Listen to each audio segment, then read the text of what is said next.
Familia, amigas y amigos, bienvenidos a esta su fórmula antinovelas Lilith en CDN. En esta época de COVID-19, de coronavirus, de cuarentena, caramba, qué falta nos hacían y cuánto queríamos volver a sentirnos más de cerca. Y qué bueno que las plataformas tecnológicas de hoy día nos permiten, bueno, pues poder estar en tiempo real, en vivo con ustedes. Y la verdad que es súper interesante poder compartir también con estos colaboradores que ustedes conocen, que siempre nos han apoyado y que vienen a traernos siempre perspectivas confiables. Ahora con este coronavirus, con este COVID-19, estamos todos muy confundidos, muy preocupados, nos han sacado literalmente la alfombra y es momento de reflexión, de cambio de conducta, bueno, incluso de hábitos, pero sobre todo, señores, mantener una mentalidad sana, enfocada, optimista, bien informada, con perspectivas confiables, pero sabiendo que todo pasa y que esto también va a pasar. Yo quiero hacer de alguna manera una especie de statement, digamos, de comunicado desde el punto de vista de Lilith en CDN, porque hemos estado un tiempecito haciendo retransmisiones y la verdad que lo primero que queremos decir es que queremos solidarizarnos por completo con todo ese gremio de doctores, todo profesional de la medicina que se ha entregado por completo, que ha abandonado a sus familias, que ha incluso sentido en carne propia el riesgo de poder contagiar a alguien o sentirse sinceramente totalmente limitado de poder contactar y tener ese cariñito de su familia porque están entregados devotamente a un servicio, señores, que es impresionante. En estos momentos donde el reto no es solo físico, porque todos tenemos temor de enfermarnos, unos superan el virus, otros no. En estos momentos, la verdad, el reto también es económico, el reto también es de miedo y esos médicos son verdaderamente héroes y heroínas de nuestro tiempo. Y qué bueno que a partir del coronavirus podremos valorarlos y de alguna manera exaltarlos como merecen. Quiero también decir a todo el mundo, señores, que respetemos, por favor, la cuarentena. Esto no es juego, esto tenemos que pararlo, parar esa curva. Aquí tenemos expertos que nos dirán mucha más información, pero no es solamente un reto económico, no es solamente un asunto de que tenemos que pasar esto rápido, sino que si no lo hacemos juntos, no salimos de esta. Así es que a respetar la cuarentena, al menos que usted sea uno de esos personajes importantísimos para que el mundo pueda en estos momentos seguir de alguna manera transitando. Quiero también brindar desde esta plataforma y con mucho cariño paz a todas las personas que han perdido familiares, que han perdido vidas, a esos familiares y también a esas vidas, paz a sus restos. Son momentos difíciles donde cuando perdemos una vida verdaderamente es traumático. No es solamente la despedida, sino también la forma en que en estos momentos tenemos que despedirnos. Qué pena tan grande y qué dificultad, pero bueno, a tener fe, a orar y más que nunca entender que este crecimiento a partir de esta prueba es de adentro hacia afuera, es encontrarnos con nosotros mismos, con nuestra esencia, con nuestro Dios interior, también disfrutar el tiempo en familia y nada, asumir este tiempo difícil con la mejor cara. Y por eso, nada, quiero decirles que estamos aquí y que sentimos con cada vibra de nuestro ser este momento que estamos viviendo a nivel mundial, esta pandemia que no es solamente a nivel de salud, sino también de desempleo, de una serie de retos que a todo padre o madre de familia le saca, vuelvo y repito, la alfombra. Pero bueno, ya entrando en materia, yo estoy felicísima porque tenemos las mejores perspectivas, las perspectivas más confiables en manos de los economonstruos que vienen aquí a apoyarnos de nuevo y a estar más cerca de ustedes a través de esta plataforma. Hablábamos de Héctor Guiliani Curi, nuestro macroeconomista, también el profe Rafael Espinal, que viene a presentarnos la perspectiva sociopolítica de todo esto. Y cerramos, por supuesto, también, bueno, ellos van a estar en todo, van a estar en conjunto, pero con José Alfredo Guerrero, que viene también a presentarnos ese derecho y deber de cada ciudadano, esas libertades que todos tenemos y en estos escenarios cómo debemos analizarlas. Así es que hablamos del coronavirus y cómo impacta la economía y quizás un poco más de la economía en RD. Gracias que los tenemos. Bueno, yes. Manifiéstense aquí, levante la mano, José Alfredo. Gracias, encantado. Buenas noches. Muchísimas gracias a los tres por conectar y vamos a llevar perspectivas confiables sobre la economía. Es un gran reto este tema porque ha paralizado el mundo en el mismo tiempo. O sea, ha sido algo insólito que nadie supuso jamás que pudiera pasar. ¿Cómo podemos presentar, digamos, la macroeconomía de este fenómeno, Héctor? Lili, mira, la República Dominicana, como el resto del mundo, está viviendo una situación sin precedente desde la influenza española del año 1918. Y esta es aún mucho más grave, porque anteriormente no existían los medios de comunicación tan masivos que existen hoy día, y por tanto la propagación de ese virus en ese entonces no fue tan mortal como en la actualidad. Mira, la situación que vive la República Dominicana en términos de las personas que han perdido empleo es algo que no se ha visto ni en este siglo ni en el anterior. Miles y miles de trabajadores dominicanos de la noche a la mañana han perdido sus empleos. Ahora, ¿qué está ocurriendo en este sentido? Fíjense, el problema es que simultáneamente que hay una crisis de salubridad. Uh-huh. Y esa crisis de salubridad ha creado una crisis económica. ¿Por qué?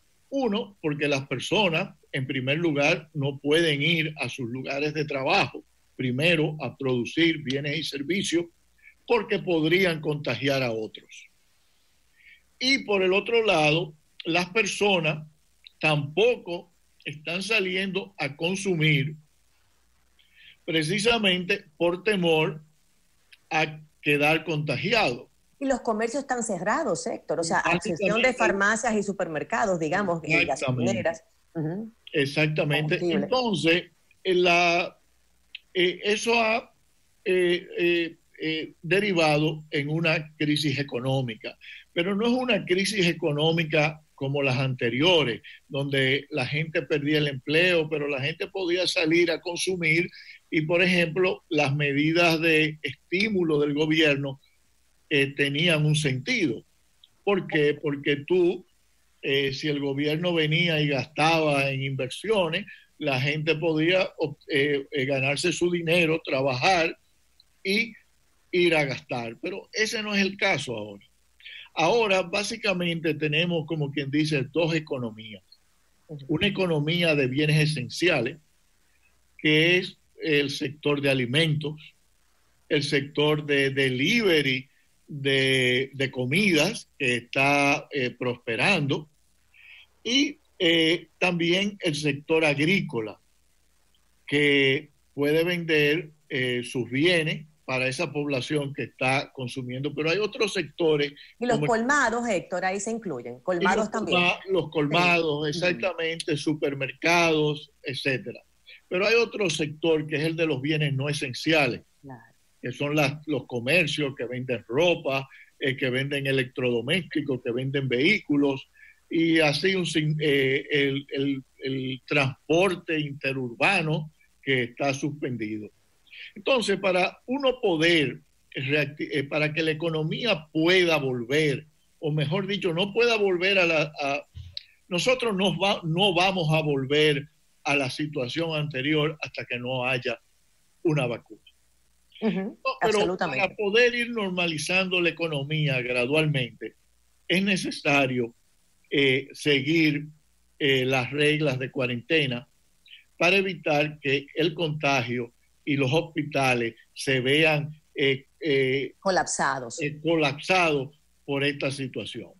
El dólar va a subir, Héctor. Es cierto, porque mucha gente dice, bueno, preparémonos que el dólar se va a estrellar, o sea, eso se va a poner altísimo. Voy a entrar a eso ahora. Uh-huh. La situación, Lili, es precisamente que el gobierno ha tomado las medidas correctas en el sentido de que ahora la gente tiene que quedarse en su casa. Y lo que ha hecho el gobierno básicamente es diseñar una serie de programas para llegar a esa población, ya sea a través del programa Quédate en Casa, aumentándole el dinero que le da a las personas de Ciubén. Es como si uno tuviera en una coma donde tú quitas las funciones vitales y tú lo que estás es dándole lo esencial para que siga. Sobrevivir literalmente. Uh-huh. Entonces, esa cuarentena tiene que ser exitosa. Y también no nos debemos hacer la ilusión de que en 2 o 3 meses vamos a volver a la situación anterior. No, se esperan otras olas de coronavirus en el futuro y es lo que ha ocurrido en países donde han sido exitosos en detener el avance de la enfermedad, que tan pronto abren un poquito, vuelve el virus y ataca a la población y el gobierno tiene que volver a medidas de control. Y ahora que mencionas tú, Héctor, el tema gobierno, quería preguntarle a Rafael Espinal, vamos a decir, la óptica sociopolítica de todo esto, porque muchos han señalado que este es un momento donde el gobierno puede aprovechar para incluso sacar algún beneficio político.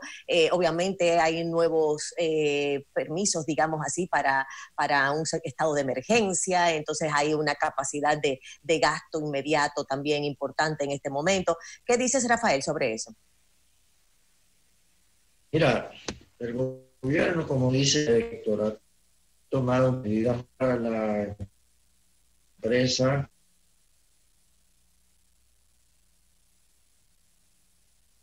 Se está cortando el audio ahí.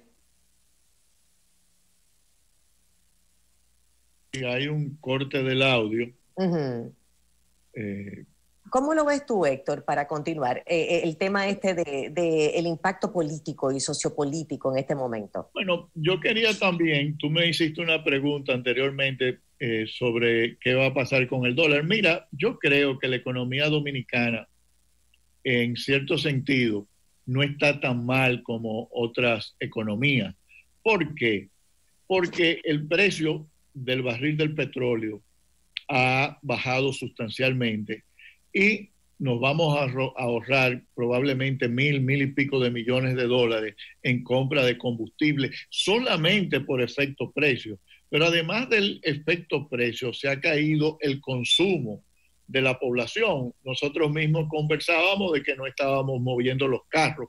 Pues no somos nosotros solamente los que no estamos haciendo eso, lo está haciendo todo el mundo. Claro, y es cierto esto que el carbón de Punta Catalina es mayor ahora que el petróleo. Bueno, los precios de la energía eléctrica bajarán estrepitosamente y en realidad probablemente otras plantas basadas en fuel oil podrán producir a un precio más bajo que las plantas de carbón, aunque no quiero arriesgarme a eso porque no he visto cuáles son los precios del carbón, pero tanto el precio del fuel oil y el precio del gas natural han caído bastante. Y eso tiene un impacto positivo, digamos, en la canasta básica, en el precio. En la canasta básica yo no creo que se vaya a producir inflación, precisamente porque el componente transporte, el componente combustible es algo muy importante. Y también todavía hay un suministro importante de alimentos, que es lo que podría afectar la canasta familiar, y yo exhorto al gobierno a mantener los canales de suministro tanto de producción nacional como de bienes importados. Que y no muchas de las grandes cadenas de suplidores alimenticios y supermercados han garantizado que le tengan confianza porque van a tener un suministro constante de insumos a nivel de alimentos y demás. Pero la pura verdad es que sí, que es una inquietud que todo el mundo tiene. Vamos a ver si Rafael se puede conectar nueva vez. Rafael, queremos saber cuál sería el impacto desde el punto de vista sociopolítico ante una situación, una pandemia mundial y el manejo particular que demos, digamos, como gobierno dominicano. Mira, decía que el gobierno ha tomado medidas para tratar de hacer compensaciones por la vía de la empresa y por la vía de los consumidores. Ahora, el problema con estas medidas es que la economía dominicana es 58% informal. Las MIPYMES, es decir, las pequeñas y medianas empresas, son más de 850,000 productores y la gran mayoría de ellos informales. Y esas microempresas emplean a 2.500.000 trabajadores. Entonces, los programas pueden estar bien diseñados. Ahora, ¿cómo poder llegar a trabajadores que no están en la seguridad social, a empresas que no tienen acceso al crédito, que no tienen posibilidad de acudir a la banca para beneficiarse del crédito que ha otorgado el Banco Central a través de los mecanismos del encaje legal y otros mecanismos de facilitación de liquidez. Es decir, hay una gran cantidad de pequeñas y medianas empresas que están paralizadas porque hay lo que llamamos los economistas un shock de demanda, pero también hay un shock de oferta, es decir, toda esta gente no puede trabajar. Las suspensiones, Rafael, esa gente, esos empleados que esa compañía, esa pyme, digamos, de cualquier índole, tuvo que cerrar operaciones, llamemos salón de belleza, empresa de catering, lo que tú quieras.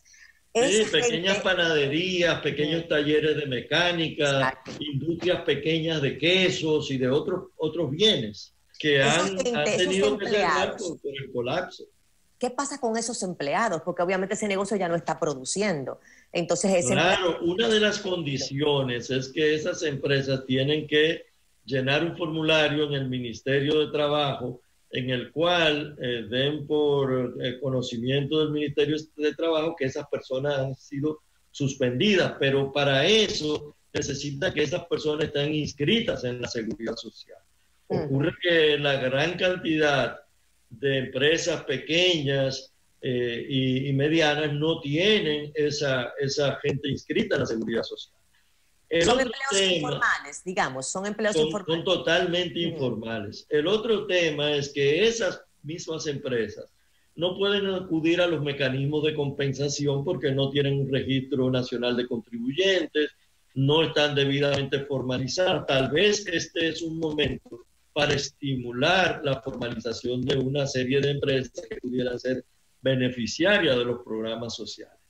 El segundo elemento es la forma de llegar a los consumidores, es decir, a la gente que va a obtener un apoyo de ingreso para las compras, para sobrevivir en esta coyuntura.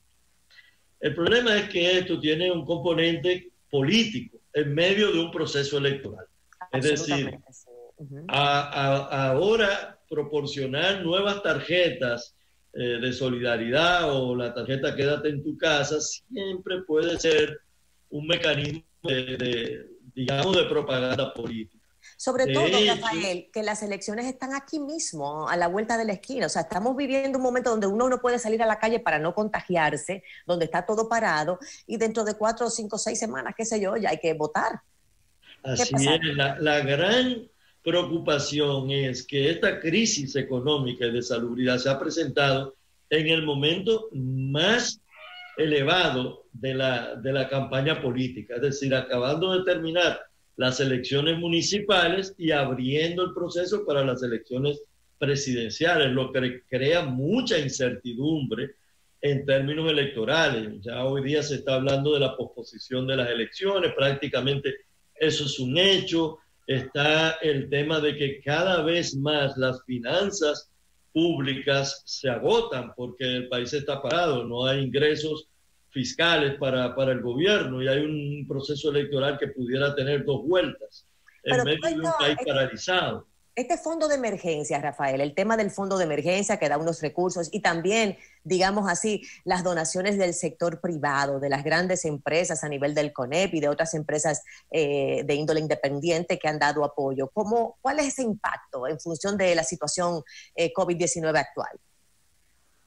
Mira, contar el tema de salud pública, el tema, digamos, de conseguir los medicamentos, los equipos para los médicos, los respiradores, pero no es un tema de mediano plazo. O sea, eso no va a cubrir las necesidades cotidianas de un gobierno que se ve de repente con el sector turístico prácticamente colapsado por el resto del año. Es decir, el turismo aquí tendrá una caída de un 80%. Estamos hablando de 4.000 a 5.000 millones de dólares. Tenemos el caso de las zonas francas que van a estar paradas en la medida en que la economía norteamericana, sobre todo, está colapsada en este momento, por lo menos por la parte del consumo de bienes, como decía Héctor, no esenciales que nosotros producimos y exportamos hacia Estados Unidos. Está el tema... Que son muchos. Esa es la mayor parte de la economía, lo no esencial. Es la mayor parte de lo que nosotros producimos en zona franca, fundamentalmente. Y está el caso de las remesas.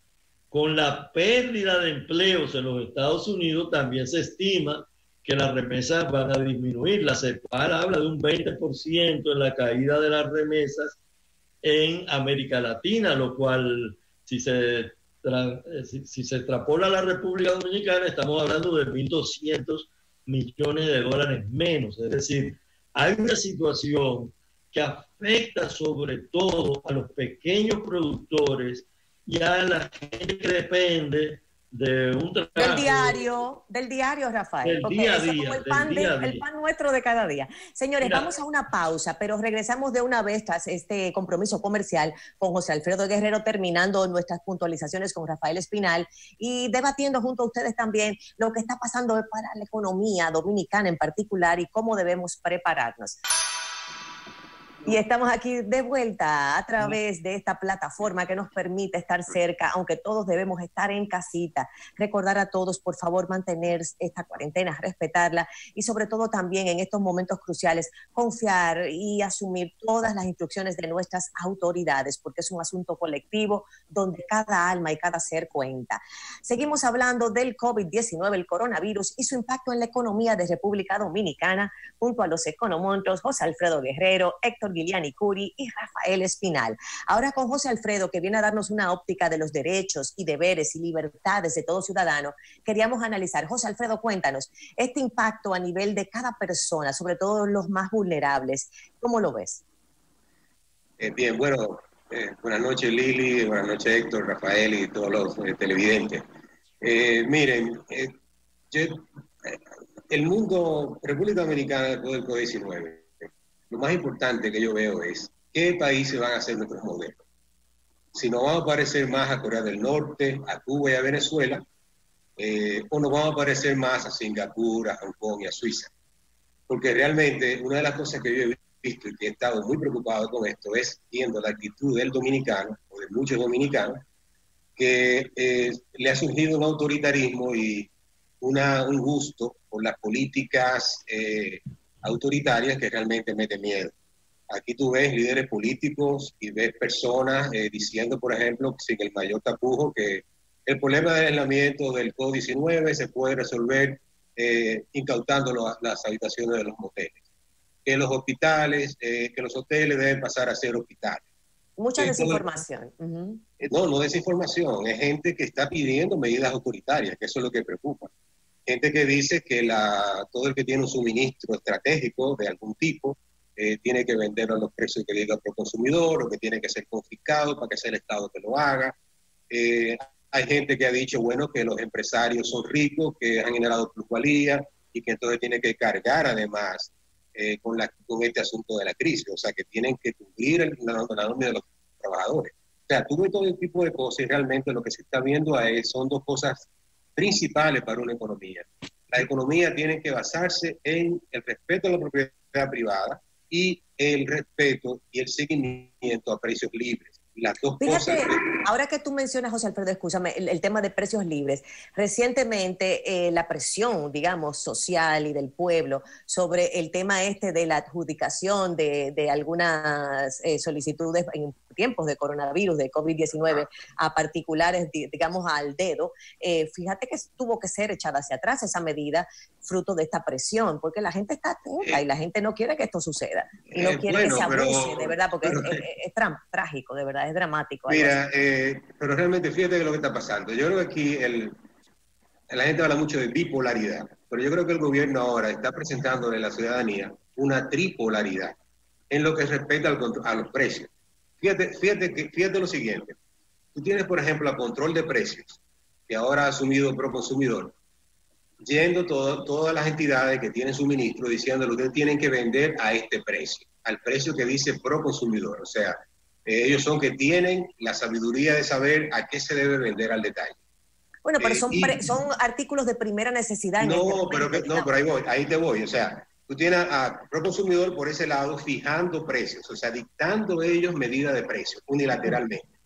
Y también atacando el tema de la especulación directamente. Eso es el lado de Proconsumidor. Pues mira qué interesante, Lili. La Superintendencia de Valores, por ejemplo, en su reglamento de valores, es legal, por ejemplo, un contrato que se llama de opción financiera. El contrato de opción es un contrato básicamente y de naturaleza especulativa. O sea, tú tienes una parte del gobierno diciendo que especular es malo, la suficiencia de valores con un contrato legal que es de opción, que es de naturaleza especulativa. Pero, y ahí voy al tema tuyo, tú tienes entonces un proceso de compras gubernamentales que se hace precisamente con el ideal libertario, de que los precios son libres, el que fija el precio o el que hace una oferta de precio es quien es el dueño de la materia prima o del suministro que se está pidiendo y hacen la licitación. Incluso se ve al ministro de Salud Pública defendiendo, que para mí es lo correcto, que en este momento quien es dueño de algo es propiedad privada y lo oferta a los precios que están disponibles. Entonces ha recibido muchas críticas, por ejemplo, de la oposición, diciendo que esos son sobreprecios. Bueno, pero ¿qué es lo que es un sobreprecio? El sobreprecio, ¿qué es un sobreprecio? ¿Cuál es la métrica? O sea, en situaciones de crisis, realmente los precios toman realmente la misma idea de lo que es antes de la crisis. Es un asunto de oferta y demanda. Usted tiene algo, usted oferta, se lo compran bien, si no le gusta el precio, pide rebaja y se llega a un precio de consenso. En crisis o no en crisis, si usted destruye eso, usted está destruyendo fundamentos de una economía que realmente, si seguimos ese camino, entonces vamos a salir de la crisis financiera, de la crisis del virus pareciéndonos más a Corea del Norte, a Cuba y a Venezuela. Y nada más hay que ver qué están esos países para saber si son realmente un modelo. Rafael, y desde el punto de vista, digamos, sociopolítico y sobre todo de la fuerza de la presión del pueblo, un pueblo que está muy atento, que está observando cada movimiento, un escenario también electivo, eleccionario, y ahora de cara a esta adjudicación que se hace de este concurso del Ministerio de Salud por la, vamos a decir, asignación a dedo de una serie de compras importantes y oportunas ante el COVID-19. ¿Cómo lo ves tú? O sea, ¿cuál es este escenario y cómo empieza a transformarse, vamos a decir, el esquema social y político dominicano? Mira, el gobierno en este momento está en el centro de la atención de todos los ciudadanos. Es decir, el gobierno tiene que hacer un esfuerzo por transparentar todas sus acciones al máximo. Por ejemplo, lo que es aumentar las cantidades de transferencias que se están haciendo a las familias e incluir nuevas familias en esos programas, tiene que hacerse con total transparencia, porque de lo contrario, esto puede convertirse en un mecanismo político de cara a las elecciones, pasión que está sobre la mesa en un momento electoral como el que estamos viviendo. Por otro orden, las licitaciones. José Alfredo hablaba, es verdad que en periodos de escasez los precios suben y nosotros vamos a tener en los próximos días y en los próximos meses, acompañando a esta crisis de falta de trabajo y de ingresos, un proceso inflacionario, porque la escasez obliga a la especulación, lo que llaman la gente la especulación, que no es más que una respuesta ante una demanda que no tiene una oferta disponible. Y el ministro de Salud ha hablado de que, bueno, estos precios eran muy elevados porque había escasez, pero la forma en que se hizo la licitación es cuestionable. Fue una licitación prácticamente en muy poco tiempo, una licitación con una empresa ganadora que había constituido el año pasado. Por ejemplo, los procesos de licitación incluso obligan a reclasificación de empresas que ya tienen un posicionamiento en el mercado. De manera que en ese caso hay mucho cuestionamiento y eso en medio de un proceso electoral y de una situación de noticias por las redes, noticias que están informalmente llegando a la gente que está acuartelada, crea incertidumbre, crea incluso mecanismos de propaganda, a veces sucia, a veces propaganda malintencionada, que altera todo el proceso que está viviendo socialmente la gente. Absolutamente. Por ejemplo, las donaciones que han hecho algunos candidatos se ven más como un oportunismo ante la crisis que como una forma de colaboración. Y eso yo pienso que los candidatos tienen que ser muy cuidadosos en la forma en la cual...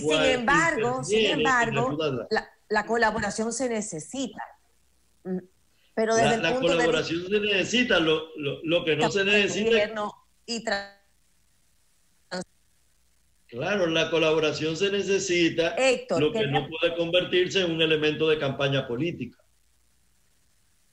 Mira, yo creo, Cuéntanos, Héctor. Yo creo, Lili, que con relación a algo que señalaba Rafael Espinal, que yo estuve viendo las cifras de la remesa durante la crisis financiera del 2007 al 2010. Y en ese caso, las remesas no sufrieron una reducción significativa. Es cierto que el aumento en el desempleo ahora va a ser mucho mayor y mucho más rápido que lo que ocurrió durante la crisis financiera del 2007, el 2010. Pero también ese es un sector donde hay mucha resiliencia. Es decir, que la familia en los Estados Unidos y en Europa, que van a recibir transferencias de los gobiernos de esos países, van a continuar mandándoles remesas a sus familiares. Si no están en paro allá, Héctor, si no están suspendidos allá. Bueno, no, tanto en paro, porque o se acogen a seguro de desempleo, claro, o también hay un programa del gobierno de los Estados Unidos y también de la Unión Europea de mandarle un cheque a esas personas durante los próximos meses para que sigan satisfaciendo sus necesidades personales. Entonces, perdón, realmente así coincido con Héctor y quiero dar un dato porque vivo cerca de Western Union, aquí en la Lincoln, y las filas son interminables. Y realmente las remesas sí han mostrado eso, porque está muy unida al diario vivir de las personas. O sea, lo que sea que consigo allá, hay un compromiso de enviar y así lo están haciendo. Entonces, yo lo que creo es que también el gobierno ahora está a tiempo para corregir algunas medidas. Algo que no se ha vuelto a repetir y que el presidente Danilo Medina lo dijo en su discurso en su primer discurso, es que el Banco Central iba a financiar al gobierno con 12,000 millones directamente. Mira, yo creo que en estas circunstancias recurrir a ese mecanismo es algo muy precipitado y que el gobierno puede ir al mercado doméstico nacional y buscar ese financiamiento del sector privado, de los fondos de pensiones y del público en general, que muchos de los que están todavía empleados tampoco están gastando. Hay un sector que está ahorrando y hay otro sector que está desahorrando. De ese sector que está ahorrando, entonces emitir los bonos para que los compren y entonces dejar al Banco Central que intervenga en el mercado o que salga al mercado a comprar bonos gubernamentales en caso de que haya necesidad de liquidez de los bancos comerciales o que se quiera mantener una tasa de interés en el mercado X. Porque ¿qué pasa cuando el gobierno emite unos bonos en estas circunstancias? Es muy probable que la tasa de interés sea más alta.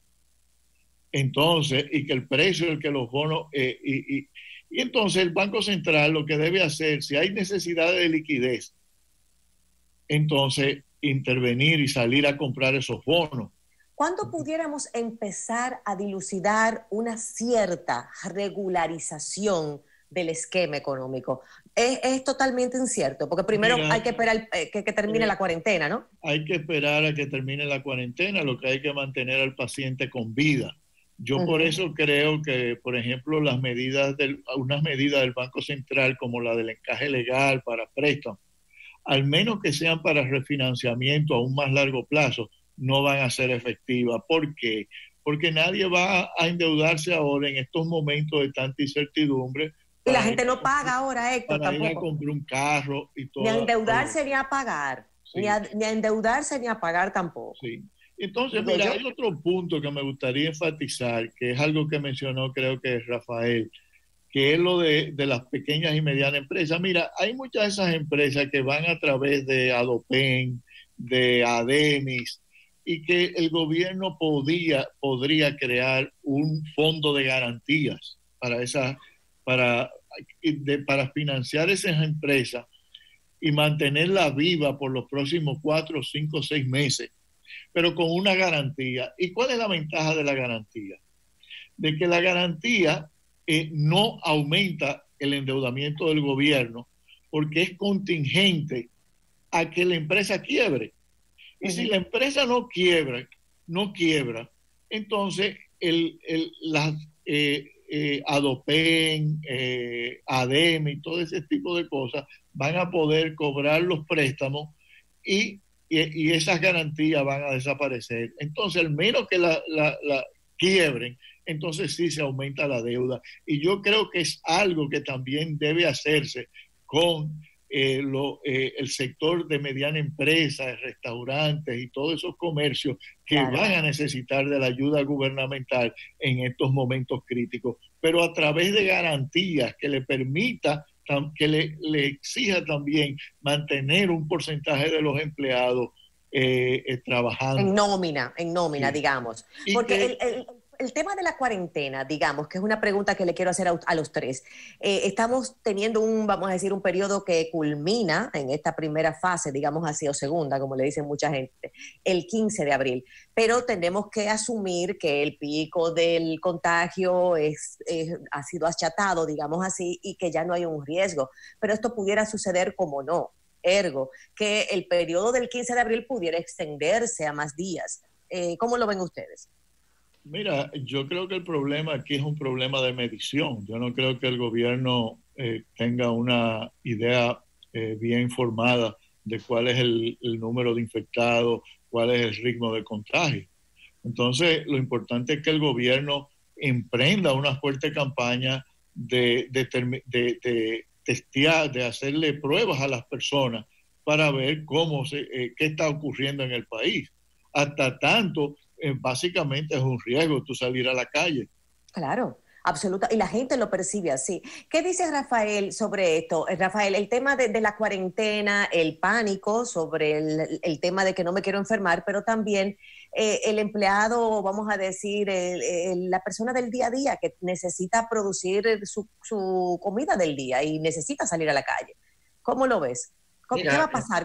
En una economía informal y en una economía donde los cuentapropistas son tan grandes, esa gente que todos los días tienen que vender aguacates, verduras pues, en la calle, que tienen que salir a la calle a hacer trabajos de plomería, de trabajos de banistería, trabajos diversos, en una economía como nuestra, de un nivel de desarrollo de la fuerza de trabajo tan precaria, donde la gente no es el empleado de una empresa que tiene un seguro de salud, un seguro de vida. Las necesidades hablan más que el pánico, los riesgos.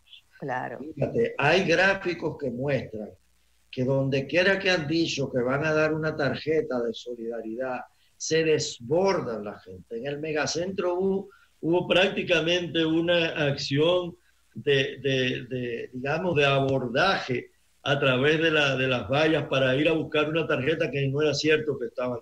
Y bueno, señalar, Rafael, escúchame, que la vicepresidencia y esos organismos que manejan la tarjeta han señalado que todo va a ser a nivel electrónico, a nivel de contacto, no presencial, para que la gente no se deje engañar con esto de querer ir a un sitio físicamente hablando. Claro, mi preocupación es que si bien es cierto que hay un dilema entre ir liberando las medidas digamos, de acuartelamiento, de cuarentena, lo cierto es que a medida que pasa el tiempo, el hambre, por decirlo de alguna manera, tiene la fuerza de salir a la calle, y si no me mata el virus, me va a matar el hambre.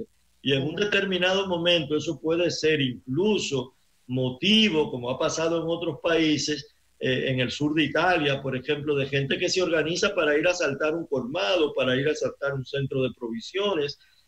La desesperación en nuestros países puede ser un caldo de cultivo muy peligroso para la descomposición social. Es decir, nosotros estamos en una crisis de salud, Estamos en una crisis política porque estamos en medio de un proceso electoral y estamos en una crisis económica. Lo que yo espero es que las medidas que puedan contener esa situación de desesperación no lleven esto a una crisis social, porque una crisis social no tiene manera de detenerse con palabras, es decir, son con hechos muy concretos. La gente necesita apoyo.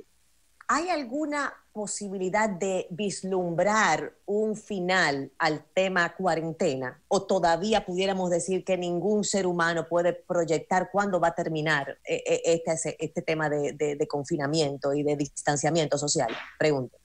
Yo no lo veo. Yo no sé si José Alfredo, que defiende tanto las libertades, pudiera prever que las libertades de movimiento de las personas y de hacer sus negocios diarios pudieran ya ser liberadas, porque ahora hay una política contra la libertad del movimiento. Absolutamente, y que todos hemos decidido respetar de manera voluntaria porque creemos que es lo que hay que hacer, estamos asumiéndolo como nuestra responsabilidad social. Pero ¿hasta cuándo? Pregunto yo. ¿Qué dice José Alfredo? No sé, pero yo creo que estas son cosas que son insostenibles. Por ejemplo, no veo que esto llegue a 45 días de cuarentena, 45 días en esta situación. Y corroboro ahí con lo que dice, a menos que tendría que ser muy efectivo el gobierno para realmente no se prende esa chispa, que las ayudas realmente lleguen, que todo pueda aguantarse. En eso también el país, somos un país pequeño, que vamos a tener también que ver qué pasa mucho en las grandes economías. Por ejemplo, Estados Unidos está realmente... Está todo el mundo con el mismo problema. Está todo el mundo con el mismo tema, entonces... pero realmente en nuestro caso particular es que 45 días sería... ahí tiene un gran reto a las autoridades realmente de... 45 días, pero al 15 de abril, ¿cuántos días llevamos ya? 3 semanas. 3 semanas. 3 semanas, o sea, 45 días estamos hablando de 3 semanas más, digamos, 3 a 4 semanas. 2 o 3, ay Dios mío, qué matemática. Sí. Señores, pero el caso es que... Mira, yo creo, Lili, que esto va para largo, hasta que no se descubra una vacuna. Y lo que yo creo que el gobierno ha sido efectivo con lo del toque de queda, las medidas de distanciamiento social, pero también debe focalizar sus esfuerzos en resolver esos problemas de esos sectores en los mercados donde acuden muchas personas que necesitan de vivir el día a día, lo mismo la gente que está en frutería. Es decir, ahora es el momento de tú ingeniarte medidas, no medidas, sino soluciones para que esas personas sigan operando, minimizando el contacto social, ¿no? El momento de la innovación y de crear nuevas soluciones ha llegado. Vamos a tomar el caso de los restaurantes, y aún los restaurantes de lujo. Yo creo que en los próximos meses van a tener que orientarse hacia un tipo de delivery, de llevar comida de calidad a personas que estén dispuestas a pagar por ella. Y entonces personas que perdieron... Pero el volumen, Héctor, el volumen se reduce, no necesariamente. Aunque el costo se reduce también, porque no hay un establecimiento con luz, con energía. Sí, con energía, pero por ejemplo, la persona que estaba antes como motorista llevando personas, ahora podría pasar a emplearse como delivery llevando comida a ciertos lugares. Es decir, es un momento en que nosotros nos tenemos que ir a adaptar para el próximo año. Tampoco contemos con que el sector turismo se va a normalizar. Vamos a una pausa, Héctor, y luego regresamos para puntualizar, digamos, cuáles serían las conclusiones finales que los tres pueden darnos ante esta, vamos a decir, preocupación multitudinaria sobre qué va a pasar también, no solo con nuestra salud, sino con la economía a nivel del dolor del bolsillo. Vamos a una pausa y volvemos. Y seguimos aquí en Lilith, en CDN, la Fórmula Antinovelas y la Casa de Todos, y en compañía de los economonstruos, analizando este impacto del COVID-19 en la economía dominicana. Y Héctor, quedábamos contigo con la siguiente pregunta. ¿Este tiempo de cuarentena es incierto? ¿Va a durar? no sabemos exactamente cuánto, pero obviamente los que sobrevivamos esperemos que seamos muchos y todos, y obviamente de alguna manera no queriendo minimizar las grandes pérdidas que como pueblo hemos recibido y a nivel del mundo también, pero los que sobrevivamos vamos a tener una economía muy desgastada. ¿Cuál va a ser ese escenario de un recovery, de una nueva redefinición del aspecto económico a nivel nacional? Mira, Lili, yo creo que el gobierno debe mantener las medidas de aislamiento por el mayor tiempo posible y que siga haciendo las transferencias necesarias para que la población se quede en su casa, que lo financie emitiendo bonos en el mercado doméstico y capturando los ahorros de esas personas que ahora tienen ahorros para invertir. Por el otro lado, los bancos deben continuar con los procesos de reestructuración de las empresas, porque lo más importante para salir de esta crisis es que la gente, cuando termine, tenga un lugar donde volver a trabajar, que desde el pequeño empresario hasta el gran empresario, por lo menos tenga una empresa donde poder emplear a esa gente. Pueda hacer restart, pueda resetear el asunto, reempezar de nuevo. Exactamente, de nuevo.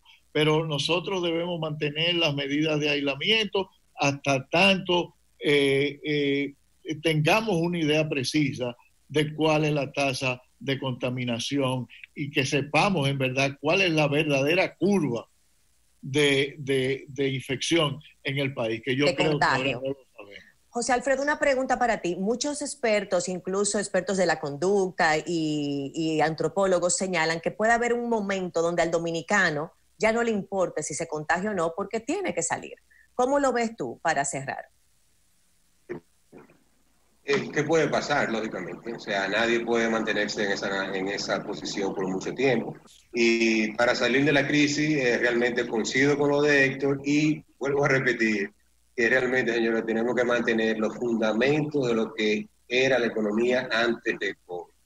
Propiedad privada, sistema de precios libres, la solidaridad privada, que también en estos momentos tiene que florecer, y el gobierno entonces con un buen mecanismo de apoyo coyuntural a la crisis. Para cerrar, Rafael, ¿cómo podemos llevar perspectivas confiables y algún aliciente o esperanza ante este escenario que nos agobia a todos? Mira, yo pienso que lo primero que cada persona debe saber es que el mundo ha cambiado a partir de esta crisis de salud y esta crisis económica. El mundo ha cambiado y que tienen que priorizar aquellos valores que son esenciales.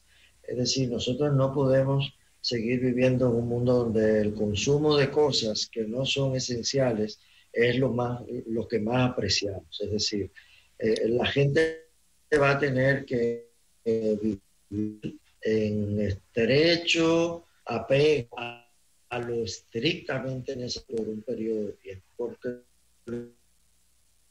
pasaremos a ser de la generación de la posguerra que tanto mencionan nuestros padres, sí, donde todo cuenta y todo se economiza. Yo creo que esto será una economía de post-COVID-19 y un periodo de tiempo en el cual todos tenemos que redefinir los valores en los cuales nos insertamos a la economía y socialmente. Porque la solidaridad y la necesidad de ser más cuidadosos y ahorrar para situaciones que como esta se puedan presentar tiene que ser un valor más importante que el consumo o que aquella vida donde parecería que el mundo termina cada día. Yo creo ¿Ustedes creen que esto será una transformación completa del esquema político, social y económico a nivel mundial? Por supuesto, yo pienso que a nivel mundial todas las fichas se han ido moviendo y que el mundo se va a reconstruir de una manera que todavía no podemos saber exactamente cómo será, pero todos los cambios que se están produciendo a nivel mundial, toda la situación de incertidumbre que se ha creado en el comercio y que se ha creado en la producción mundial, sin ninguna duda van a cambiar la estructura económica del mundo y dentro de las sociedades también. Aquí van a haber ganadores y perdedores. Eso es indudable. Esperemos que no siempre ganen los mismos y perdamos los mismos. Rafael, esperemos que ahora se cambie el ileso. asunto. Señores, Bueno, muchísimas ojalá gracias, de verdad, a los economonstruos que siempre traen tanta luz. Aquí tengo la última pregunta: ¿cómo lograr que los millennials entiendan que todo cambio para, Dios mío, para programarse mañana? ¿Cómo es este cambio? Lo que pasa es que el cambio depende mucho de la verdad del asunto. O sea, hay una cosa, todos estamos suponiendo que las noticias que están son las verdaderas, pero ¿sabemos toda la verdad de lo que es esto realmente?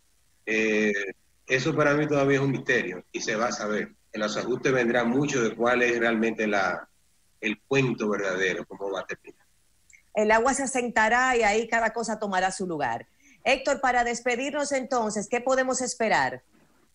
Bueno, yo creo que yo soy optimista. Yo creo que en realidad las próximas autoridades van a tener que pensar fuera del cajón para poder sacar la economía hacia adelante. Pero gracias a la caída de los precios del petróleo y también a la caída de la demanda, los precios de muchos bienes no esenciales también se van a mantener bajos por un largo tiempo. Por eso yo no tengo temor a un proceso inflacionario y creo que poco a poco podemos retornar hacia un mundo mejor. Caramba, muchísimas gracias a los tres, de verdad muy agradecidos estamos aquí de recibir tanta información y perspectivas confiables de manos de los economonstruos, los mejores de aquí, del país y de la bolita. Héctor Guilianicuri, Rafael Espinal y José Alfredo Guerrero con nosotros. A todos, señores, la invitación está dada, quédate en casa, vamos a quedarnos trancados y contentos y de verdad vamos a comprometernos con esto y también comprometernos con asumir esta obligación y también esta obediencia con las autoridades. Hay que dar este voto de confianza y respeto para que todos salgamos juntos de este lío. Y gracias de nuevo a todos ustedes por la sintonía. Bye, bye. Mañana nos vemos nuevamente aquí. Gracias.